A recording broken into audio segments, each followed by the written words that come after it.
So welcome to morning practice. We might have some guest students coming in. The kittens might push the door open and come in. Our focus today is going to be in the hips and pelvis, particularly because we are in this cusp between Vata season becoming Kappa season. It's not quite here yet, but you can sense like the emergence of the Kappa energy starting to come into Oregon, anyhow, where I'm living. And we know that by things like certain birds are coming back, or there's a slight change of the sun in the sky. We can sense it day to day. And you start looking at the ground and some things are coming. An example in my own garden, I grow catnip in the garden because there's 4 cats here and they love the catnip. And during the ice storm, of course, everything got doused with ice and snow.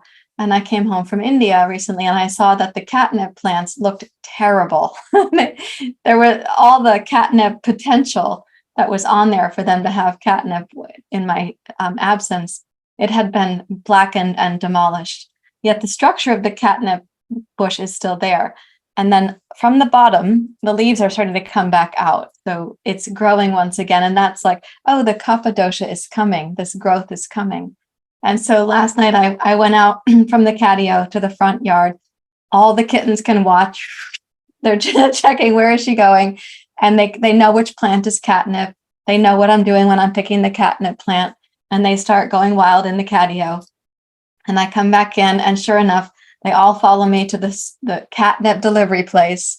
And one by one, each is getting their dose of catnip. And it brightens them for a time and then it causes them to sleep deeply. So it's a bedtime treat for them. So the catnip is growing once again. And if you were to peel back some of the leaves in the garden that I covered for winter, we would start seeing the very beginning of like crocuses also coming. But we are still in Vata territory here. So our practice is going to focus in the hips and the pelvis for the groundedness that Kappa can bring, the groundedness that Vata dosha needs, but also this kind of unctuousness that Kappa starts bringing into our system. So please take a comfortable seat and we'll get started. You can rest your hands in your lap.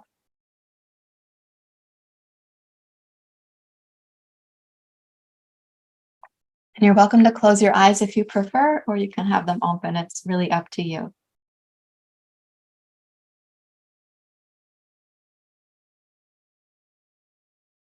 And allow yourself to arrive. Whatever your doshas are doing, you're here for yoga practice, and we're going to be helping to bring your doshas back into balance.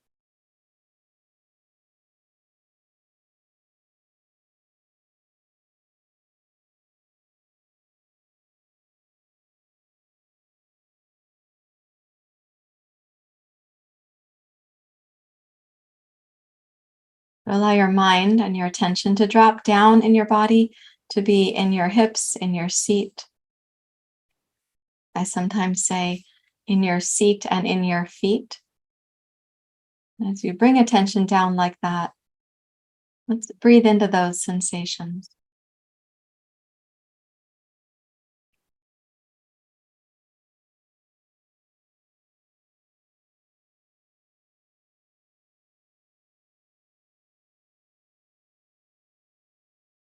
Vata dosha has a very mobile quality. So when you experience the windy nature of what's happening in our environment, that's the Vata dosha moving about. So if you make your breath consistent and smooth, though the breath is moving, you can move it slowly, consistently, and it has a grounding quality for the mind.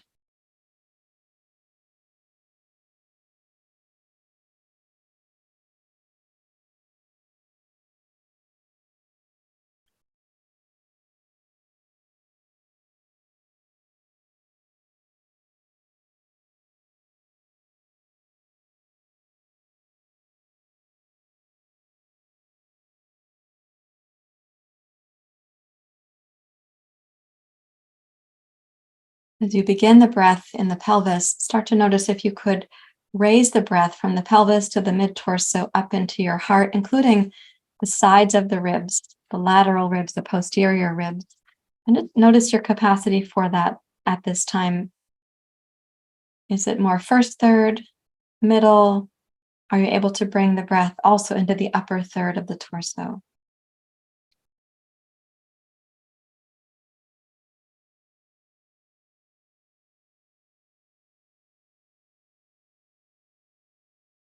And when you exhale, beginning that breath again at the pelvic floor and the deep low abdomen, and trace the exhale breath up the front of your spine, perhaps up as high as the solar plexus. In other words, you're not going to bring the chest down to further accentuate the end of the exhale.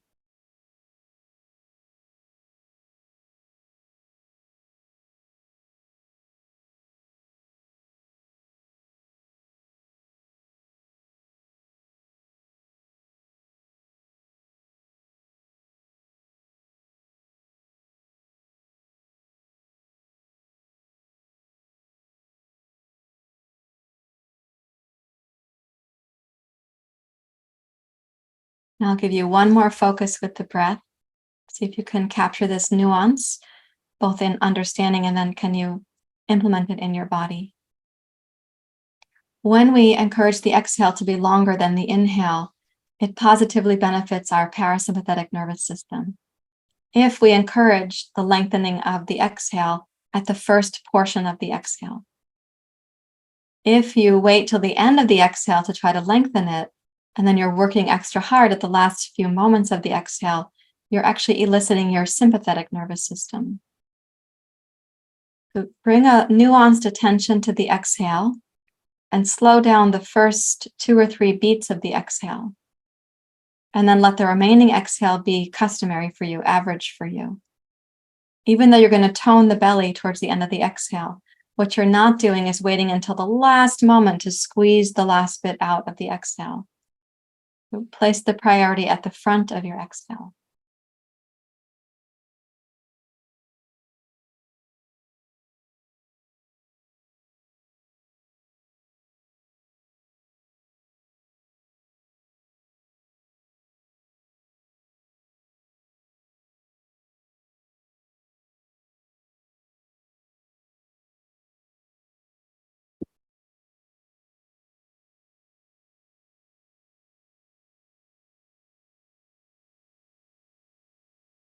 Now, as you notice yourself making that effort, you're getting a glimpse into your capacity today for concentration and for nuance and for the subtlety, sensing the subtlety. So that may increase during class, that you can concentrate more consistently. You may have greater depth of nuance and a increase in your sensitivity to the subtle. So no judgment about how things are going right now. Please raise your hands to your heart. And we'll start with Sahana Vavatu, Sahana Bhunaktu. Om Sahana Vavatu, Sahana Bhunaktu, Savidyang Karavavai, Tejasvina Varitamastu, Ma Vidveshavai. Om Sahana Vavatu, Sahana Bhunaktu, Savidyang Karavavai, Tejasvina Varitamastu, Ma Vidveshavai. Om Shanti Shanti Shanti. Hari Om. Shri Guru Pyo Namaha. Hari Om.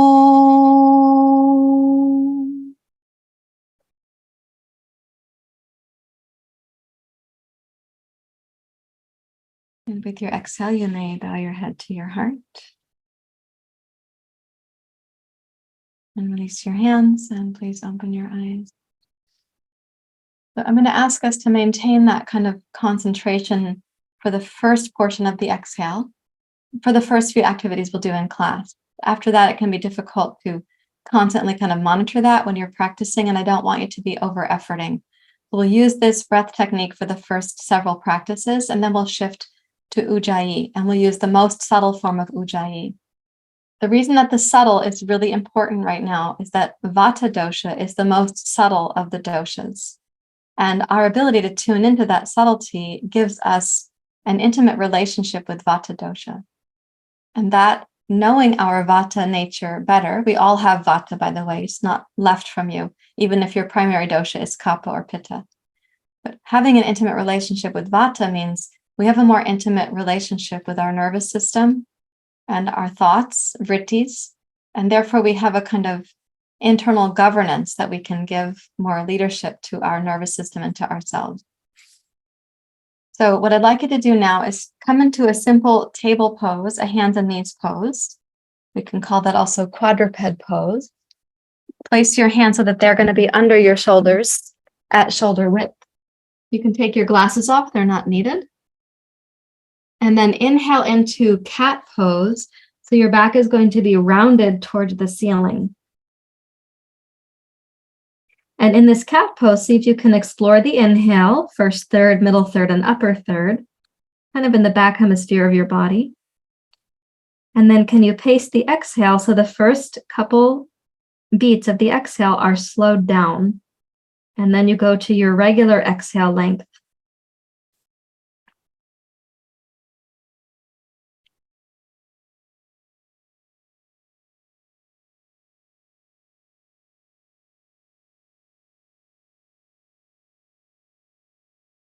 At the end of an exhale, you're going to have like a kind of squeeze or tone to the belly. Do your best to release that gently into the exhale pause, and then it becomes the inhale.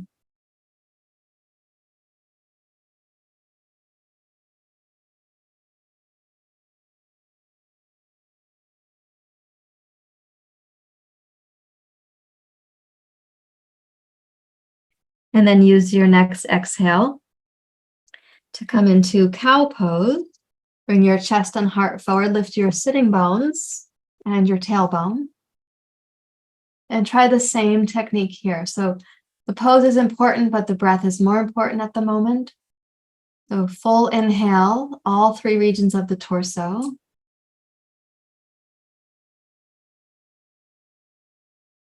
And can you slow down the first part of your exhale? And then maintain a consistent pace through the exhale and tone the low belly. So it's not like you're squeezing the last drops out. It's more of a firm exhale into the exhale pause.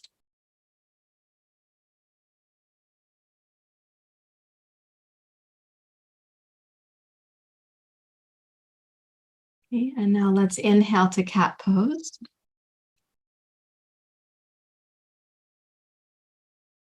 Exhale, child's pose.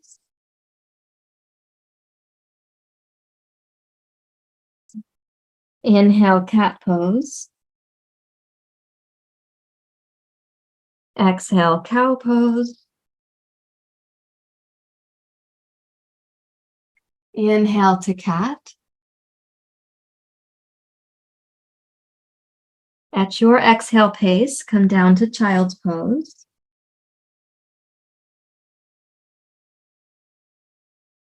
With your inhale, rise to cat pose. In your timing, come to the cow pose. Step forward with your left hand and your right knee. And then inhale to cat pose. Exhale back towards child's pose without swaying side to side. Inhale forward to cat pose. Exhale, start from your sitting bones and move into cow pose at your breath pace. And then inhale to cat, start from the sitting bones and the tailbone. Exhale back towards child's pose without swaying side to side. And do this once more at your breath pace. Slow down the first portion of the exhale.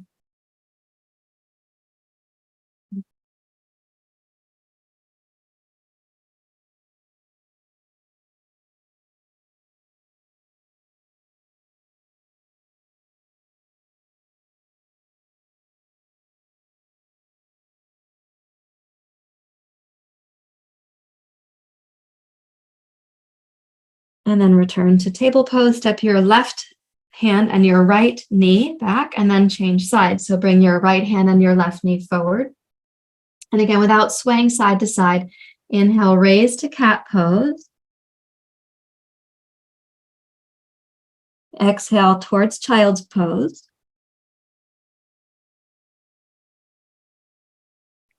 Inhale, roll through. You're going to notice that the pose is asymmetrical at its foundation. Exhale to cow. And so you might have some unusual sensations, things that you wouldn't otherwise notice in your cat and your cow.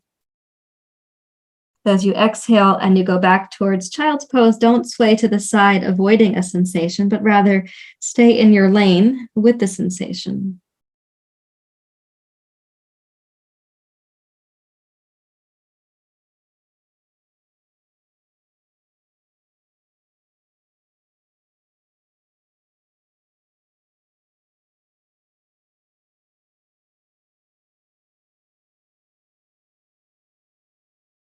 And then return to table pose. Place your hands firmly, and if you haven't yet, line your index fingers up so they're parallel, and the other 3 fingers fan out from there. And then curl your toes under, raise your hips high, and reach backwards into your downward facing dog pose. And we'll hold downward dog pose in a stable way. Let's focus about 5 breath cycles on that slower exhale at the beginning of the breath.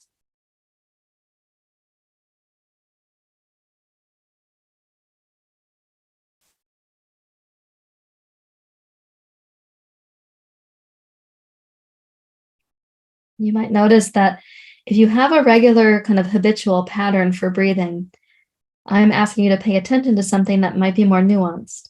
And it's possible that you keep running into your old pattern while trying to bring in the instruction. So smile at your efforts and, of course, do your best without judging what you're doing.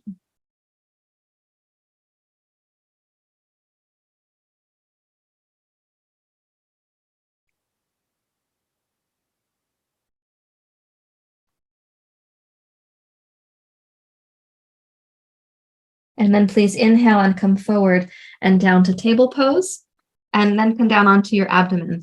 So when you come down, make a little pillow of your hands for your chin, and then rest your chin on the back of your hands. Place it where it's not going to be uncomfortable to your fingers. And just take notice how your body now breathes. This is called makrasana. So where does the breath show up, and what can you discover about that?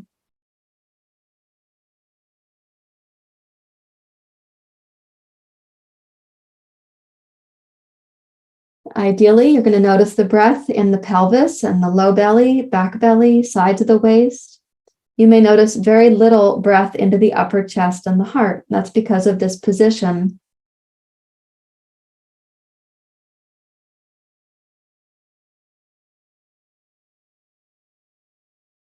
Now come up to your elbows. As you come up to your elbows, you're going to come into a slight back bend here. Bring the chest and heart forward. And notice the change of dynamic in what your breath can do.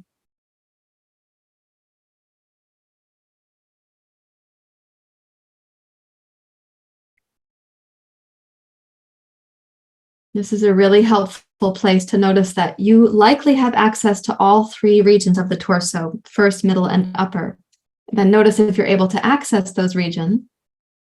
Also a great place to watch the practice of slowing down the first part of your exhale and noticing what does the lower belly do to support the first part of your exhale.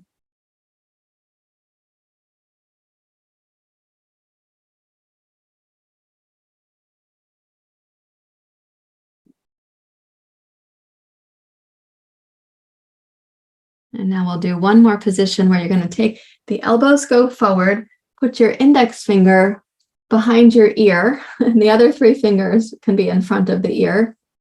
And as you walk the elbows forward, now you're stretching the upper portion of your thoracic spine. Lift the base of your skull with your hand. And notice again the breath here. So where does the inhale explore? Where does it feel free to roam? What do you have access to? And what happens with the first part of your exhale?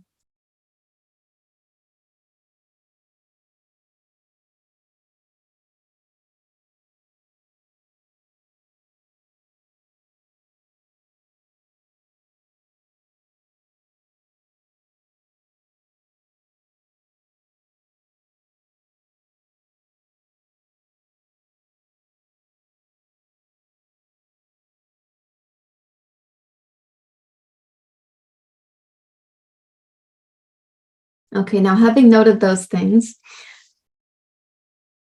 you have a little more information about yourself and your body. I'm going to ask you to do one more thing on the floor because it occurred to me that we could do it in the sequence right now. So what you're going to do is stretch your left arm out on the floor to your left. Put the palm face down. Turn your head to your right. Place your right palm face down under your right shoulder. And then you can bend the knees and roll your torso onto your left side. The reason that you're rolling is that I want you to stretch the left upper chest, shoulder, and arm. So as you've twisted here, you may feel the left chest, left shoulder, even down into your fingers. So take a deep breath in, low belly, mid torso, upper chest. And then exhale, roll back to center. Take the right arm out to the side, palm face down. Place your left hand under your left shoulder and roll to your side.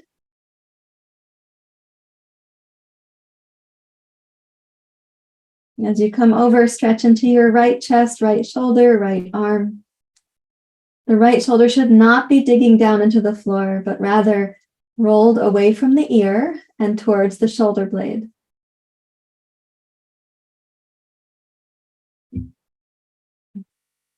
And then exhale, roll back down to center. Place your hands underneath your shoulders and come up to table pose. And then come into virabhadrasana, come to kneeling. And just coming to kneeling, nothing magical about it, but come into a kind of zazen seat. Rest your hands in your lap and check in and see, okay, what's happening now?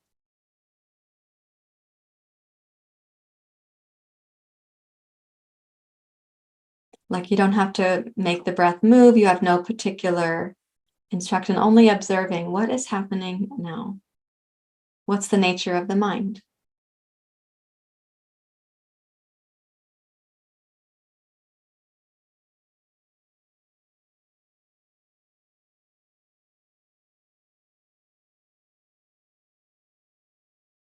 Okay, let's take it into the hips and pelvis now.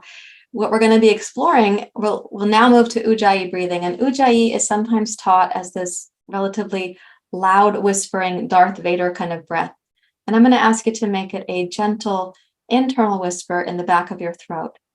So if you picture the loud Darth Vader sort of form of the breath, that's more dynamic. And maybe beginners start there so the teacher can hear that they're doing it properly. But then you're going to want that to become ever more subtle, more subtle, more subtle. The breath is passing through the throat. There are receptor sites there for the nervous system. We want this subtle tone at the back of the throat to create this whisper that your inner ear is going to hear. And I'd like that to be smooth and steady. So you'll notice the inhale, the pause, the exhale, the pause. You'll notice that there's an absence of movement and there's an absence of the silky, whispery sound of the breath. So let's do it in a basic form first. Come up to Prasarita the standing wide leg forward bend. Place your feet so they're one leg length apart. Go ahead and place your hands on blocks if you need to, or on the floor, and relax the weight of your head. Place the tip of your tongue behind the top 2 teeth. Make the back of the throat more hollow so the tongue drops down at the base of the mouth. And see if you can hear the whispering sound with your inner ear.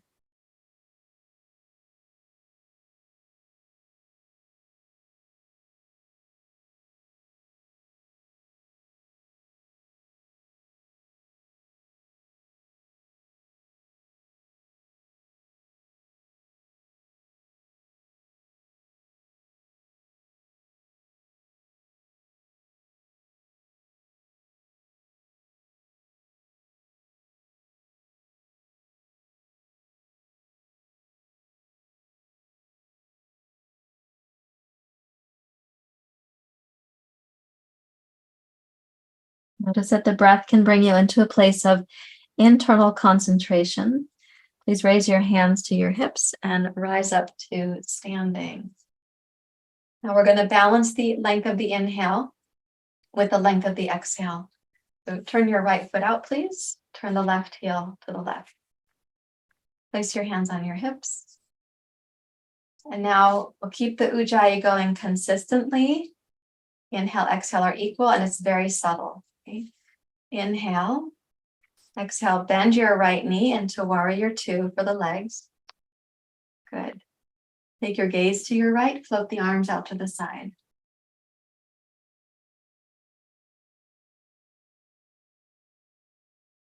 Now, as you consider the pose a chance just to practice pranayama, you're going to sustain the pose for several breaths. You get to have each breath cycle and each part of the breath cycle to resume concentration. So listen for the balance of the whispering sound in the inner ear and the silence in the pauses.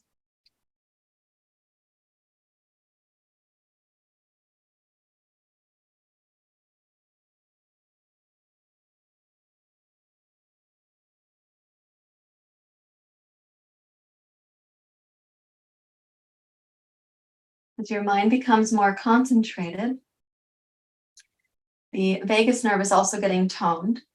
You're contributing to an overall sense of attention and awareness. And it's possible that you have little pings of information come to you, like stretch the fingers or lift the inner arch. You may have a little ping of information like a thumb does not need to be tense. So your body from the inside will start giving you some alignment cues that you need.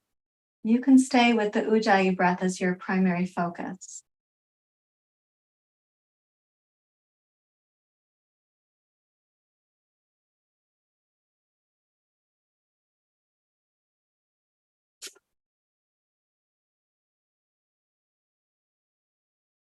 And inhale, rise back up to center. Without any interruption in the Ujjayi breath, exhale to the other side.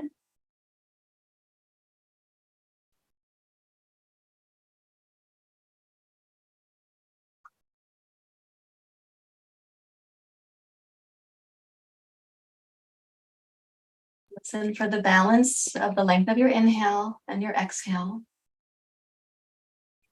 The inhale pause and the exhale pause are also equal to each other, though of course they're shorter than the inhale and the exhale.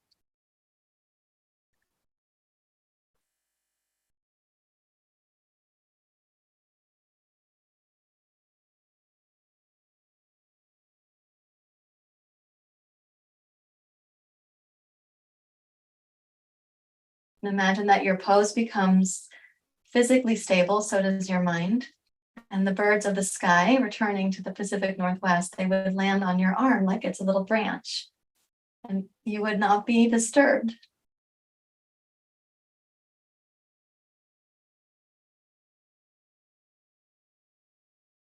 With your next inhale, come back up to center, bring your palms together. Without any break on the exhale, return to warrior two to the right. Bring your right forearm down to your right thigh. Sweep your left arm past your ear. It's called Virabhadrasana. Good. Yeah, like that. And again, the consistency of the Ujjayi breath.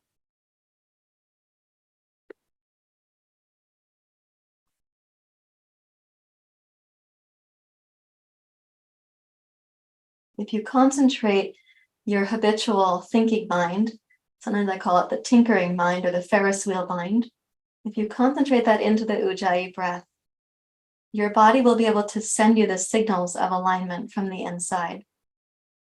You may hear things like lift the inner arches or press the right knee out to the right. And you might hear that from within your body.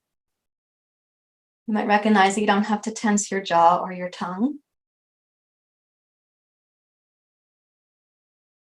Your thumbs might tell you they don't need to be tense.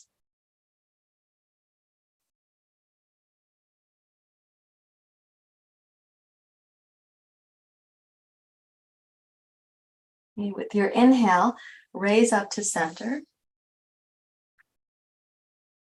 And without any break in the process, exhale to warrior two to your left. And then inhale, bring your left forearm down, right arm past your right ear. Parshvakonasana. In English, it's called side angle. And you stay with the Ujjayi. It's like a little whispering mantra in the inner ear.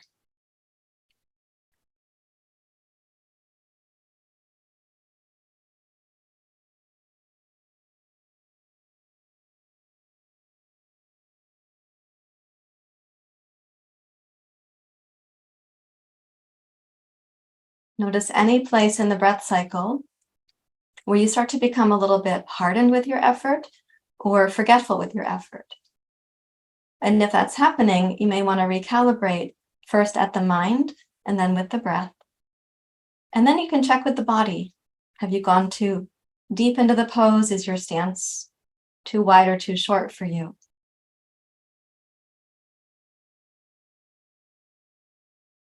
With your next inhale, raise up to center. And again, without any break in the process, now come down to Prasarita Padottanasana.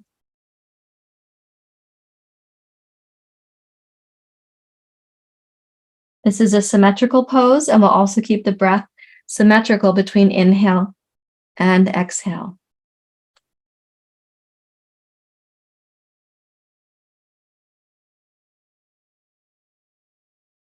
Walk your hands forward so the hands look like downward dog pose. Reach back with both hips. Give your spine some traction. And notice the smoothness of the breath, the whisper in the inner ear.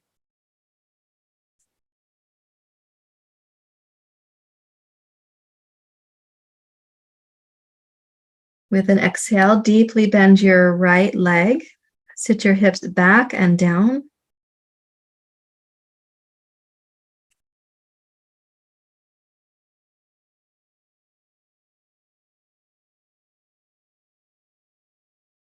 Inhale, rise smoothly, using the entire inhale to come up to center. Let's exhale and glide down to the left also smoothly. Press into your left heel. Take the hips back and down, not forward and down.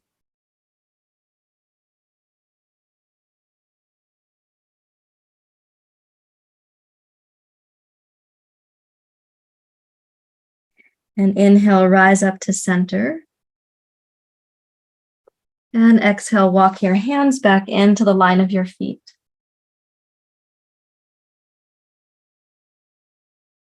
Raise your hands to your hips and please rise up to standing. Smooth inhale. And then heel toe, heel toe, heel toe back to center. And when you get here, relax both arms, come to mountain pose. Relax the breath completely and notice the quality of your mind.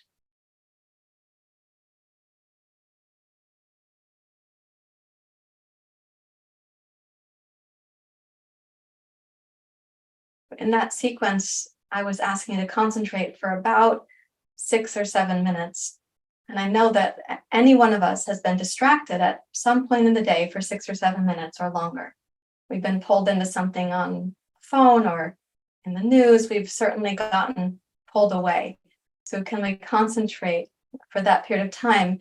And it will seem sometimes like a long period of time, 6 or 7 minutes, mostly because we have to practice gaining back our stamina for concentration. We have unconsciously gained stamina for distraction. So we're trying to reverse that here. So now I'd like us to take a stance, and we're going to be exploring the hips and some nuances in the pelvis. If you'll turn to your right, so your right foot's going to be at the front of your mat, step the left foot back. And let's start with the left foot on its most internal angle. It's not straight ahead, but it's on a very short angle to turn in. And then with your hands, bring your hips around to face forward. Now, if your stride is too long for your hips to square forward, shorten the stride. Make it accommodate your hips. Okay, and as you bring the hips around and you've got this narrow angle on the back foot, come into your Ujjayi breath, and it should contribute to your sense of balance.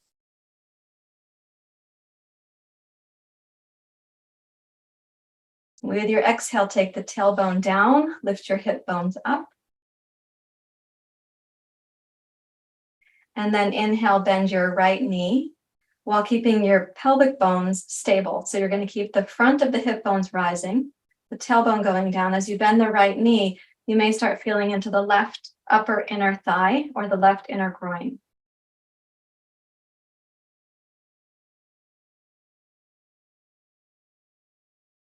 And inhale, raise both arms up overhead.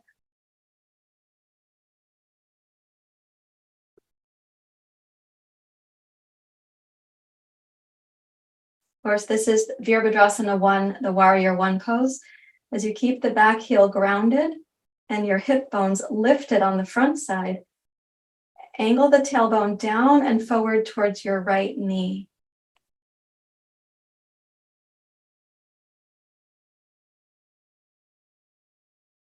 And then listen for the Ujjayi breath to encourage it to encompass the entire torso. So it's front body, side bodies, and the back body.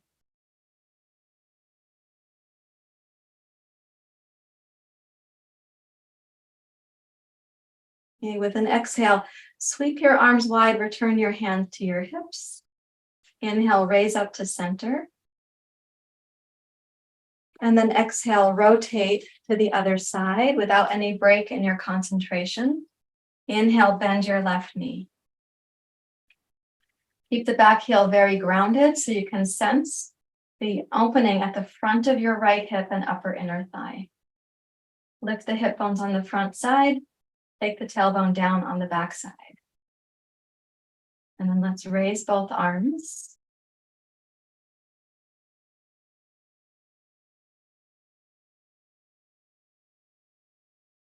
Keep the Ujjayi breath really stable, so it's helping to stabilize your mind as well.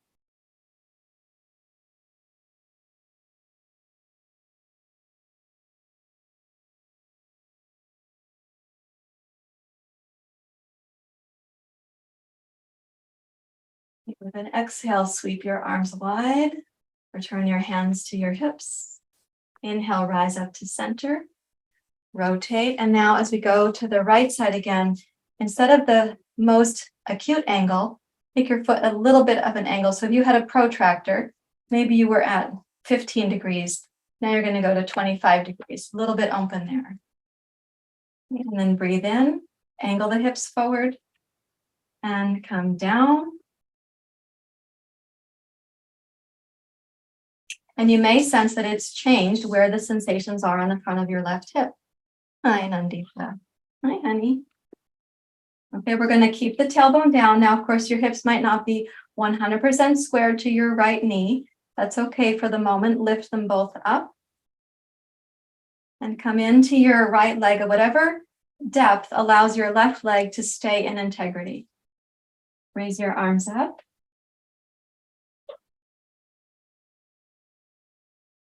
And lift the torso concentrically. So the back waist is lifting as much as the side waist. If you were a hot air balloon, you want that hot air balloon to lift smoothly up off the ground, not in a chaotic or windy way.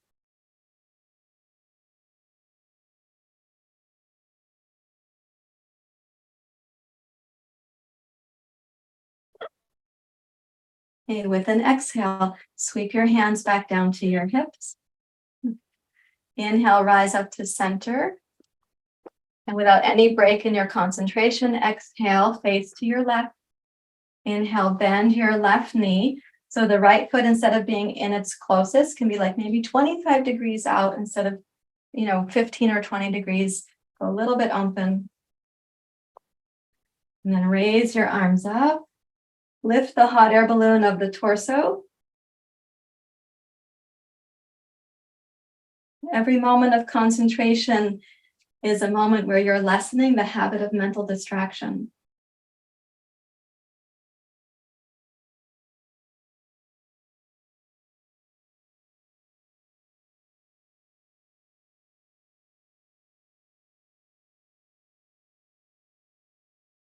Allow the left leg can be as deep as you feel grounded with, and so long as your right leg is still quite stable.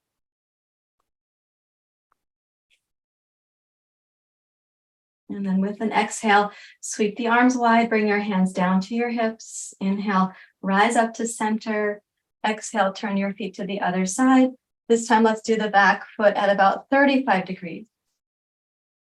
And inhale, bend your right knee.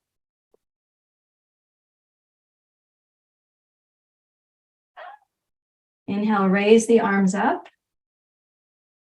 Hi, honey.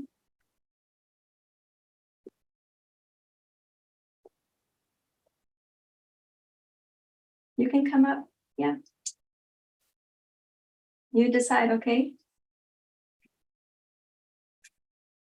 So with the back foot at a slightly different angle, you may have greater depth with your front leg, but do keep the integrity of the back leg. So you might be feeling now some of your hip flexors, some of the inner groin, and some of the inner thighs.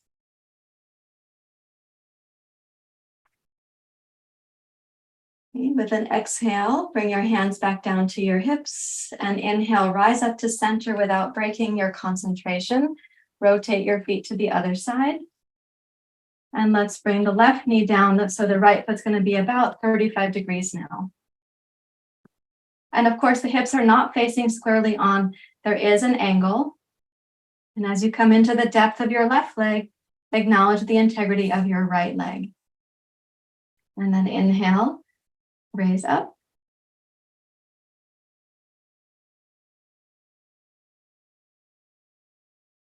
We have so many muscles across the hip flexors and then into the inner thighs. It's myriad opportunities for awakening awareness.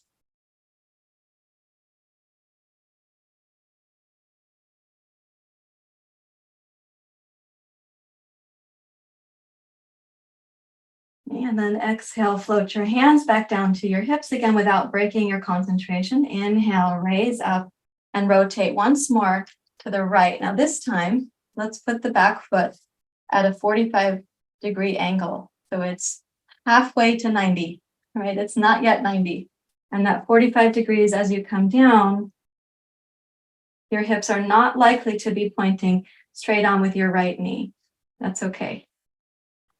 Do your best and explore where you have latitude for movement and where you feel like you need attention, breath, sensations, the mind working together. Sweep the arms up.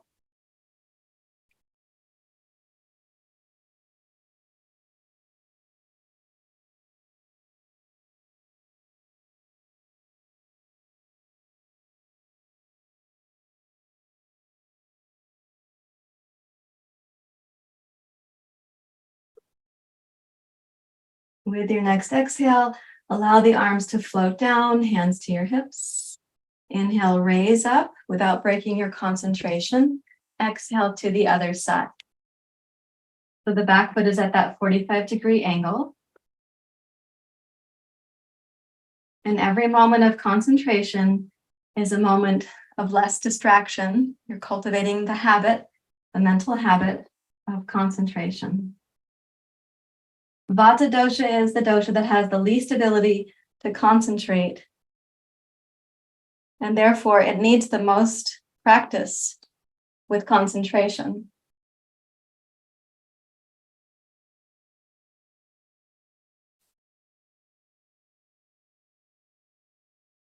Okay, so without distraction, exhale, float your hands down to your hips. Inhale, rise up to center. And now let's put the back foot at 90. Turn the right foot directly. And come down and see when you come down with the back foot at 90 and the front foot at 90 together in their relationship with each other, can you aim the pelvis mostly forward, not towards the right knee, but forward in this plane? It will not be 100% forward. It won't have to be 180. Yeah, there you go. Nice, very good. And then sweep the arms wide, whichever arms you have available.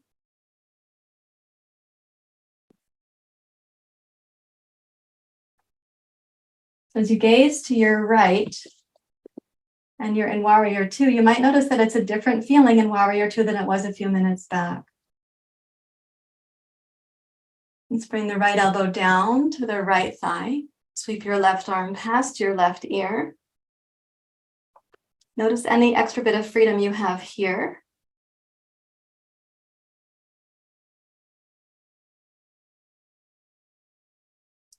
Keeping the breath smooth, we're going to inhale, rise up to center. Exhale without breaking distraction, come to the other side. So the right foot's going to be 90, left foot 90. The hips are kind of in this plane here, but it's not 180. Don't pressure yourself. But you might have more depth or more ease based on where we had been. Sweep the arms wide.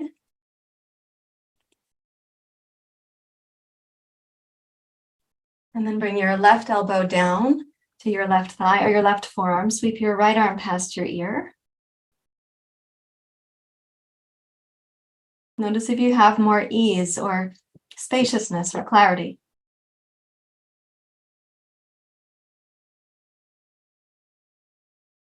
So Vata Dosha has the least stamina for concentration. Therefore, we have to remedy that. As you inhale, rise up, press into your left heel. Make the feet parallel now and come back down to Prasarita Padottanasana. This time, reach back around from the small of your back, interlace your fingers, roll the shoulders open. Squeeze the arms overhead, but raise your shoulder blades up away from your head. So the neck should feel like it's spacious. Energize the legs and listen into the Ujjayi sound.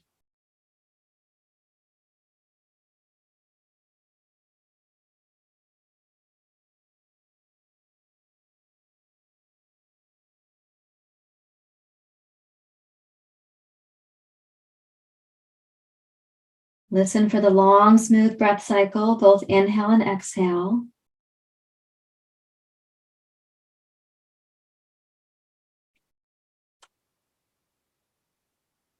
And then with an inhale, raise back up to standing, and let's go heel toe into center. Step your feet into mountain pose and relax. I have my one in-person student here. Concentrate.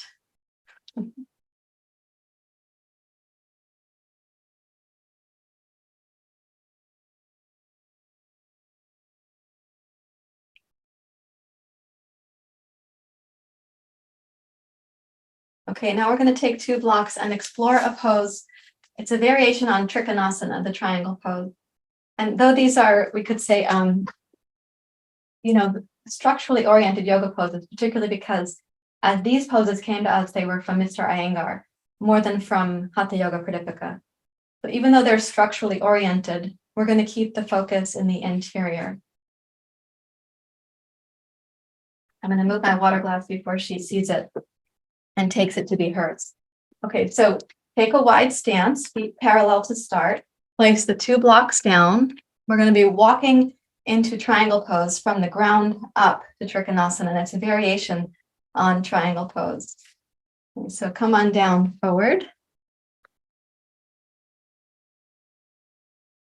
You might sound like a lion when she purrs near the microphone. Okay, so from here, let's take the left heel and turn it slightly out. It's like from 90 to 80 degrees. And then turn your right foot directly out to the right. And shift your hips. You're going to move the hips to your left, like towards your left heel. That might feel awkward for the torso right now, but see if you can rotate your right foot directly and glide your hips to the left. And then raise your left arm up.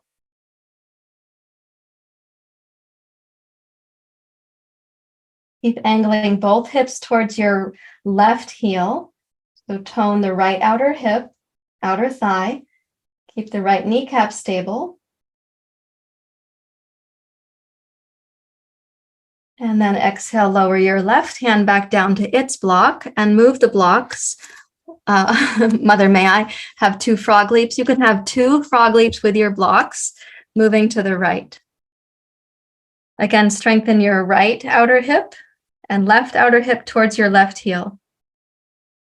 And then raise up your left arm, Trikonasana.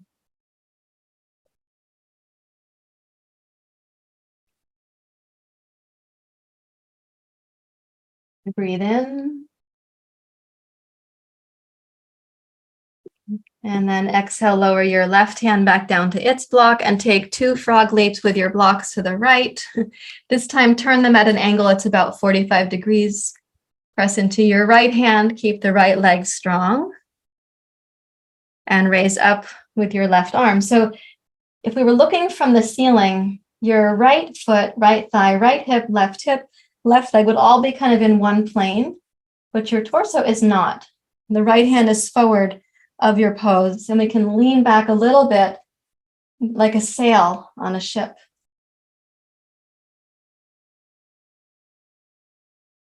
And then exhale, come back down, and we're going to take the left block, right block, put the right block now near to your right foot, left block near to that one. And press into your right fingertips. Please change to your fingertips and open to your left.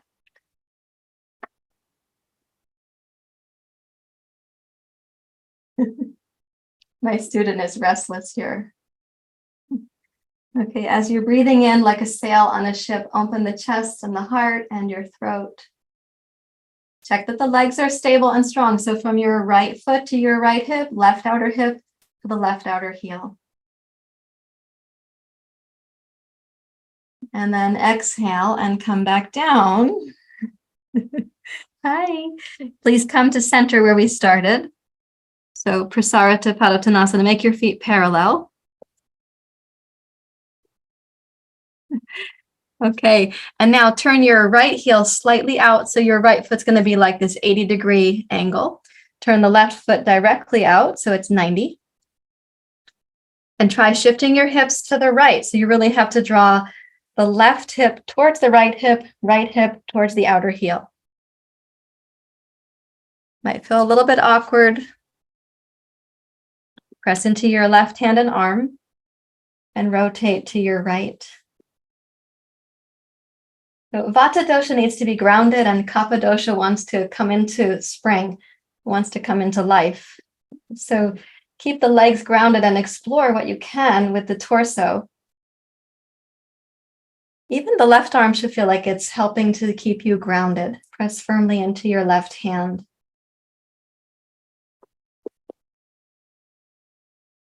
And then exhale, come back down and take 2 little frog leaps with your blocks to the left.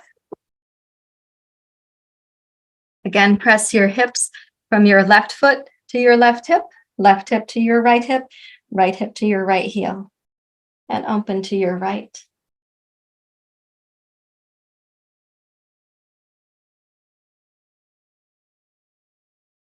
Notice the smooth quality you can make with the breath and with your mind. And exhale, release, and come down. We'll do 2 little frog leaps with the blocks. Let's go to that 45-degree angle. It's probably getting a little easier to organize the hips. So check that you've got strength at your left outer hip, right outer hip, down into your right outer heel.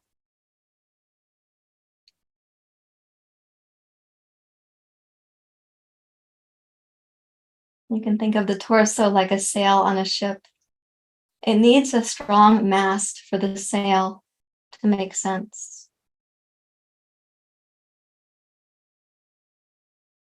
You're going to exhale, come down, and one more time, little frog leaps with the blocks. Put the left block near your left foot and the right block near the left block. Come onto your fingertips now instead of your flat palm. And as you press into your left fingers and left heel, strengthen your left outer hip, right outer heel.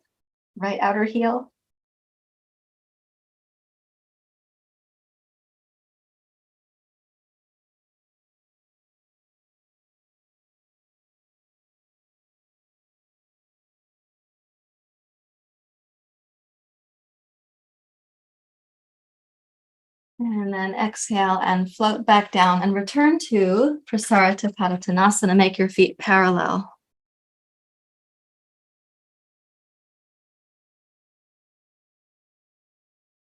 Okay, and then with your hands on your block, step your feet in and come down to the floor into virabhadrasana. So again, a basic pose. Don't put any mystique into the pose, but come into it and sense, why do we call this virabhadrasana, which means thunderbolt pose? Listen for as you settle in, listen for the quality of mind or attention from where we've been to where we are right now.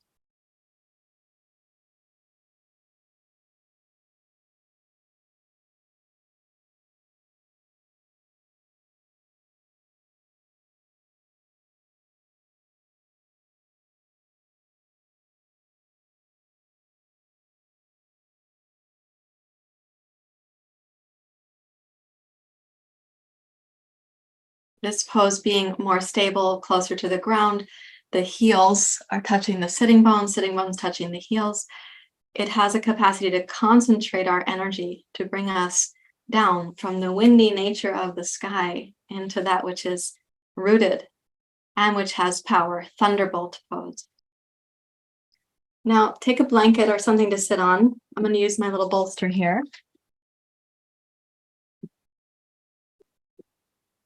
As you come to sit, please sit cross-legged. Cross your ankles. And let's put the right ankle on the outside. Now, when you just cross the ankles and sit like this, for some of you, it's very comfortable, and for others, it's less comfortable. You could put blocks under the thighs if you need to. That makes your knees feel more supported. And then please come forward for everyone. To the extent that you can, come forward with your torso, not just dropping your head forward.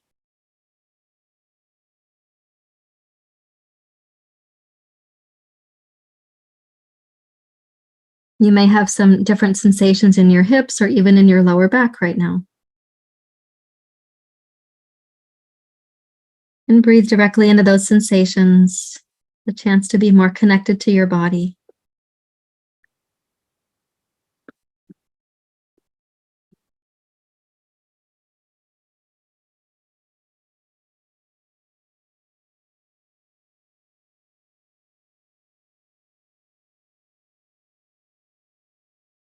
Nandita. Yeah, you're very excited. Okay, please walk back up to center and change the cross of your ankles. So left ankle on the outside, right ankle on the inside. You can use blocks for the knees if you'd like to. And then please come forward. And as you cross the ankles, do cross them because it's a different amount of rotation in your thigh bone. So yeah, the knees are closer like that. Yeah. And then come forward.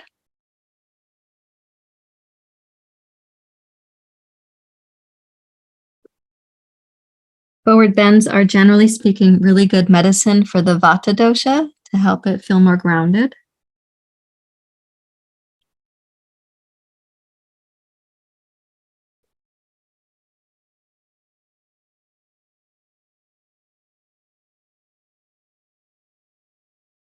And breathe kindly, even lovingly, into whatever sensations are present for you.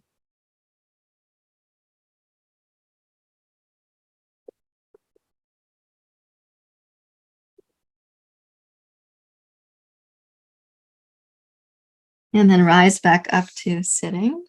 Now we're going to combine two poses. It's called Siddhasana, and sometimes you can think of it as like half lotus pose. So put the left leg down, this Siddhasana, or half lotus pose, and then take the right ankle across your left knee like this.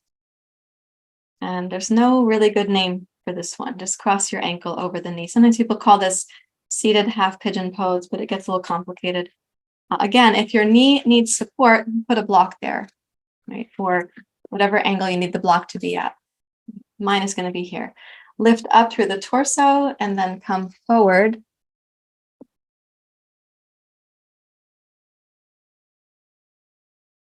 When you put the right foot across the left knee, go ahead and use a strong ankle, right? So your foot is not curled sideways. It is a strong ankle.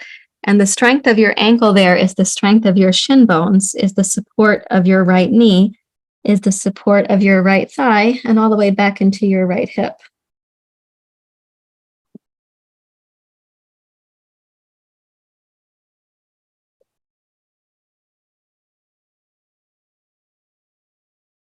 And breathe into whatever sensations are present for you there.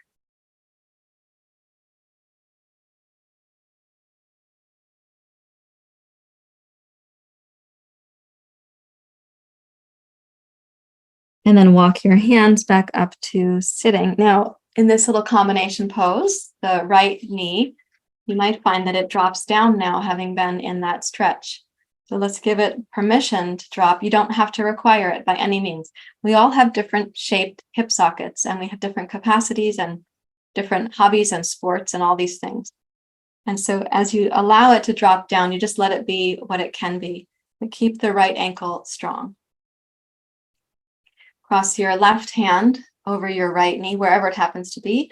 Walk the right hand behind you, and please twist to your right.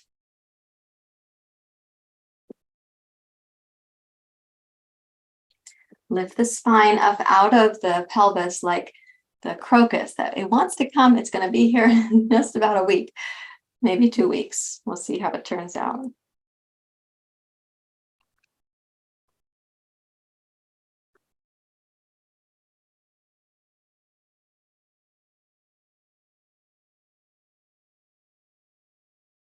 Okay, with your exhale, come around to face forward, and then let's release the right leg from here. And now the right foot's going to go to Siddhasana. So bring the right one down to the best of your ability. Fold the foot in close to your pelvis. And then when you place your knee down, you have almost neutral rotation. It's not really external dramatically, and it's not internal. It's closer to neutral. So this is tucked under quite a bit. And then cross your left ankle over. And again, put support for your knee as needed. Make the ankle strong, please. Lift up with the chest and the heart. And then come forward, whatever amount your cat will allow you to do. Hi.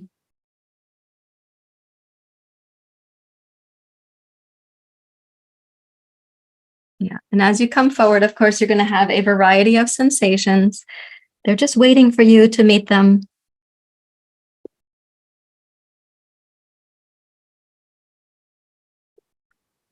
Breathe lovingly, kindly into those sensations.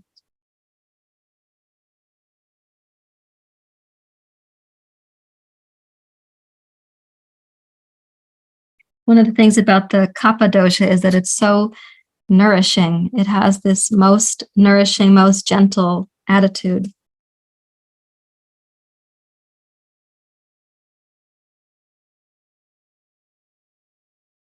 Let's raise back up to sitting, and you can check to see if your knee wants to drop down towards the block. In my case, this knee won't drop that far down.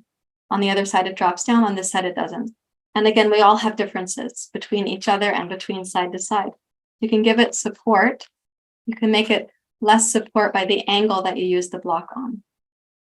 You cross your right hand to the outside of your left knee. Walk the left hand behind.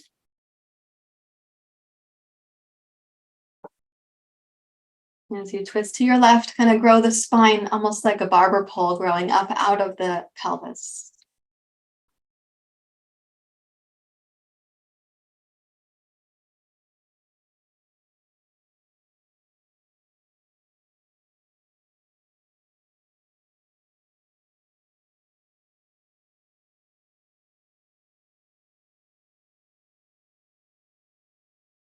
And then come back around to face forward. Now, see which is going to be the most comfortable pose for you. Sukhasana is ankles crossed. Siddhasana is when the heels are lined up, as mine are right here. You also can choose Vadrasana if you prefer, or if you like, and you can do it comfortably without distraction, you can do Padmasana or Ardha Padmasana, lotus pose. Rest your hands in your lap wherever they're most comfortable for you.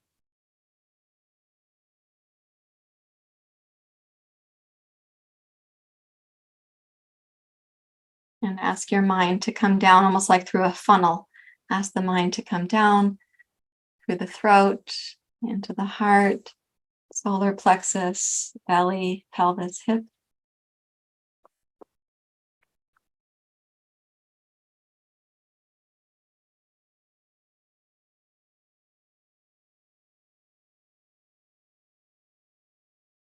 And notice the quality of your mind, feeling tone of your seat and your feet.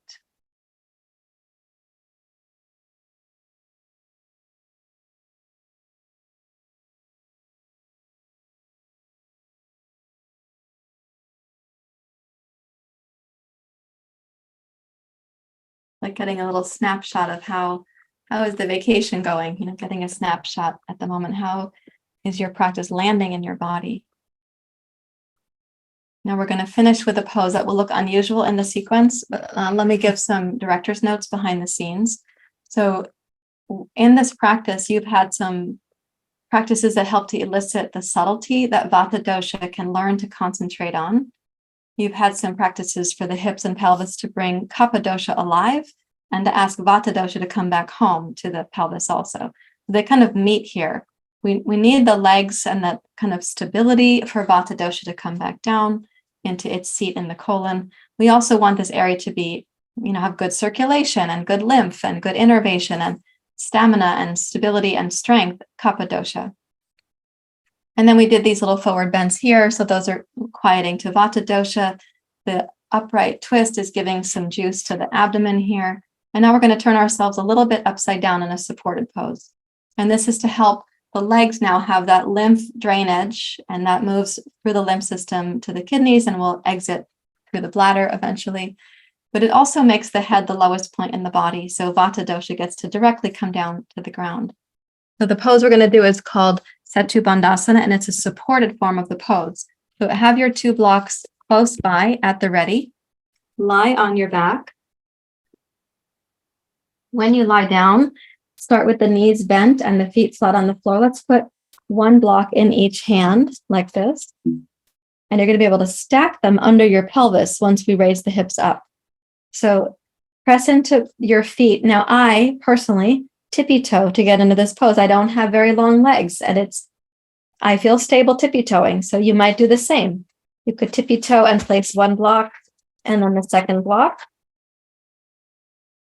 And when the blocks go under the pelvis, it should feel really stable, like you're placing an object on a table and you have confidence in that object. And then pick up the knees and check that you're in the place you want to be on the block. So again, it's stable. The blocks are not higher on your sacrum than the top of the sacrum. The blocks are not on the lower back, for example. Then touch each foot down to the floor and check that your shoulders are ready for your bridge pose. And then this is called Setu Bandhasana, supported bridge pose. Let's take the right knee in and the right foot up. Left knee in, left foot up. And now this is called supported candlestick pose or supported shoulder stand. For anyone for whom your hamstrings are too short for the legs to be comfortable up here, you're going to bend the knees slightly, but keep the feet higher than the knees because we're asking for gravity to help with this lymph drainage. You can even pump the ankles, and that will add to the sense that your body is moving the lymph.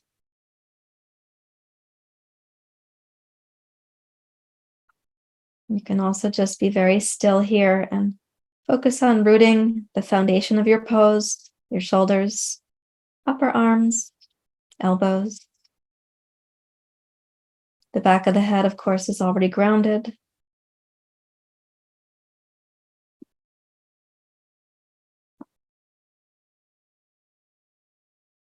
You might notice some subtle changes like the circulation in your legs or the temperature in your feet.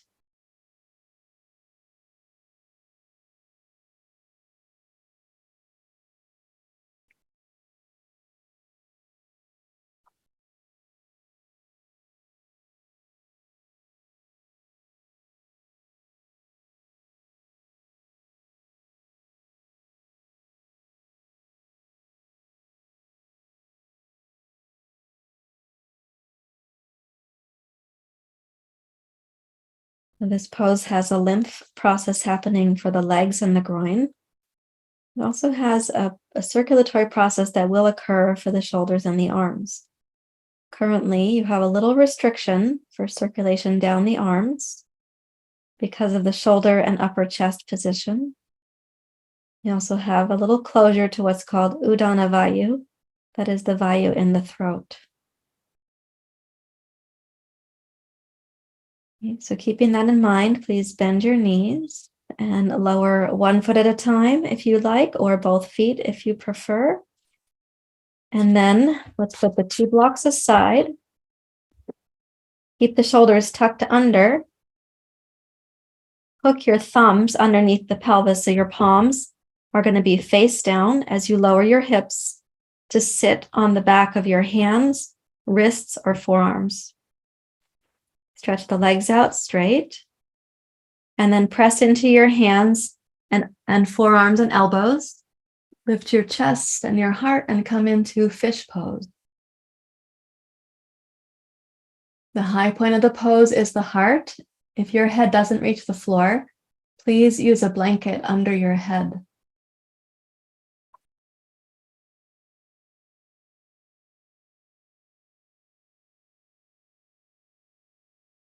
And then exhale and slide on the back of your head to come down. And now as you release the arms, take them out so the circulation is going to go back down the arms as well as the legs. And come to Shavasana, please.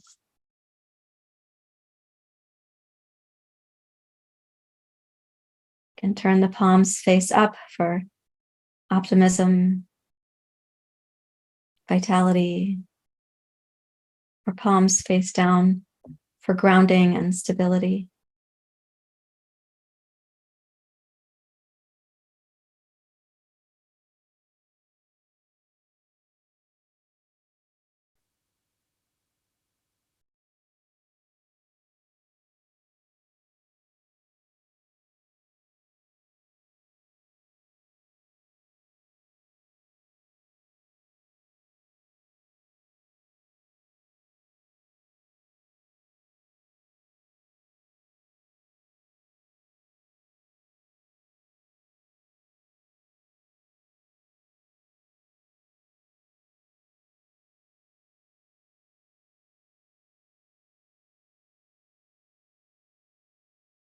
Allow everything to become very still.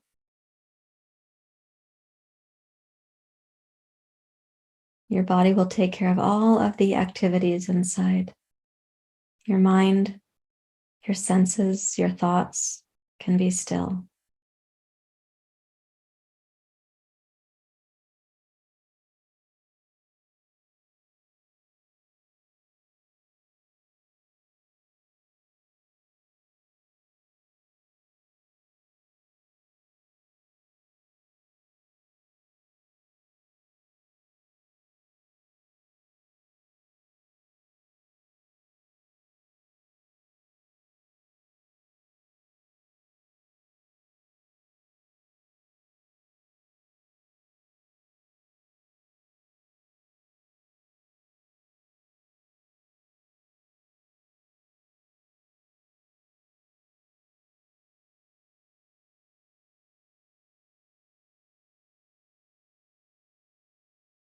Allow your body to deeply relax.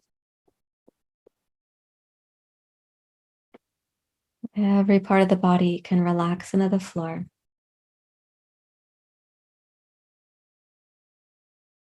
Nowhere to go, nothing to do, nothing to want, and nothing missing.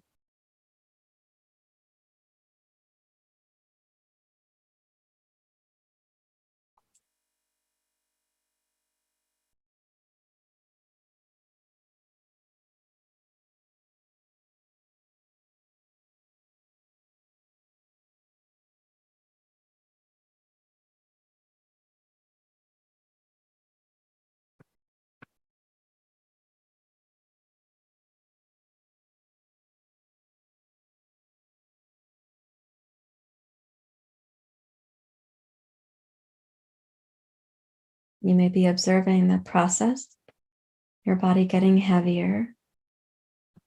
The eyelids can be heavy. the mind deeply relaxed.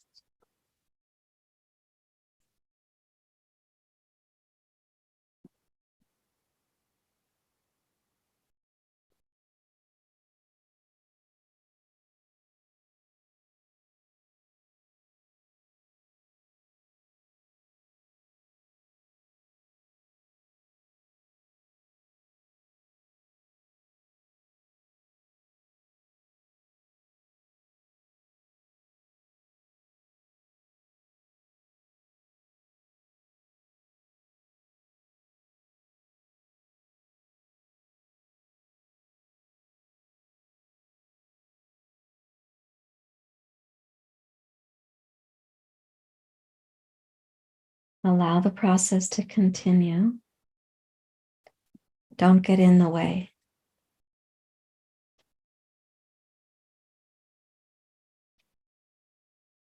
Moment to moment, heavier, more grounded, more at home.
Allow this deepening for one more minute.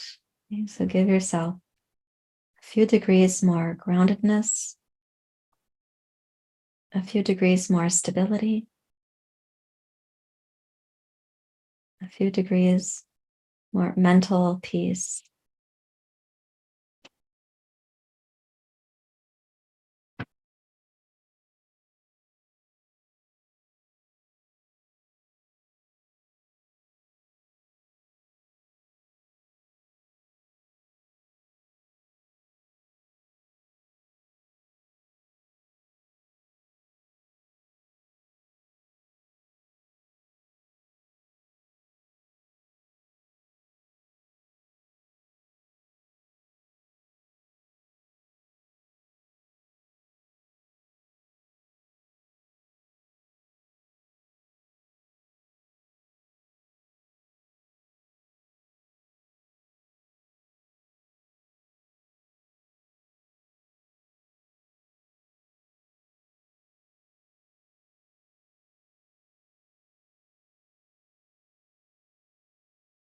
Now begin to wiggle your fingers and your toes. Bend one knee at a time. Okay, roll to your side. Use both hands to come up to sitting. And let's take a seat just as we began our practice. So too we will finish in the seat. And when you come into your seat, I hope it feels like a more grounded, easier to inhabit seat.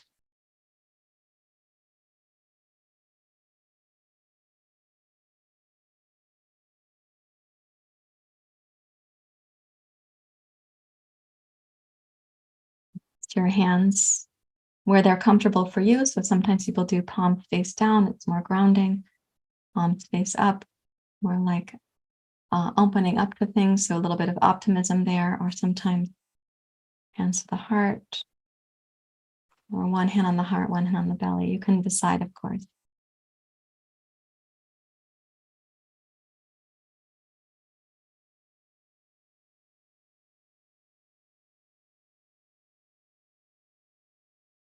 Listen for the possibility of mental stillness and physical vitality to be there together.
If you encourage your mind to be still, you're deepening the habit of concentration and presence, attention. We're reducing the habit of constant distraction, craving, aversion.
Appreciation for the dedication that you have made to yourself in being here, and the dedication you've made then to your family and your friends and your community. Please raise your hand to your heart, appreciating that we've dedicated time to be with each other.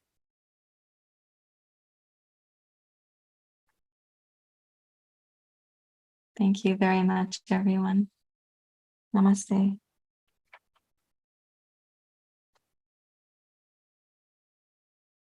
May your Kappa dosha feel like, hey, that vitality is coming back, almost like the feeling for those of you who remember or who are still going to experience or who have witnessed ovulation, right? Kappa dosha is like, oh, the earth is ovulating. She's pushing up crocuses, and the Daphne odora is going to bloom soon. The hellebores bloom. They point down when they bloom because if it snows, if they're early and it snows on them, they don't get snow in their blossom. And so this is all going to be coming in the next few weeks. And sometimes we can feel like, okay, finally, especially if we're in the Pacific Northwest and we've been indoors, raining, cold, drizzly, we're like, oh, we've been freed. We're not oppressed anymore. We're going to go out and do everything we've wanted to do. But actually, we're going to recommend that your Kappa dosha comes back in slowly, because if we haven't lived our Vata season well, we often end up with the symptoms of the crossing of the seasons. Mucus, head cold, chest cold, allergies, things like that. So let's go from Vata to Kappa. There's a period of overlap. Keep yourself warm and grounded, and do the things that are reasonable to do when you have the vitality to do them. But don't overschedule yourself as if you've been somehow deprived all winter. Winter is for, yes, hibernating and cozying and getting still and meditating. And now we come into spring. We get to make a contribution again to our communities and to our life and so on. And so these are just some general principles from yoga and Ayurveda. Of course, you have your families, your responsibilities, all the things to consider as well. So thank you once again. Now, if these practices are helpful to you, of course, subscribe to the YouTube channel, click like for the videos that help you, so I'll get that feedback, and leave comments or questions down below as well. Thank you once again.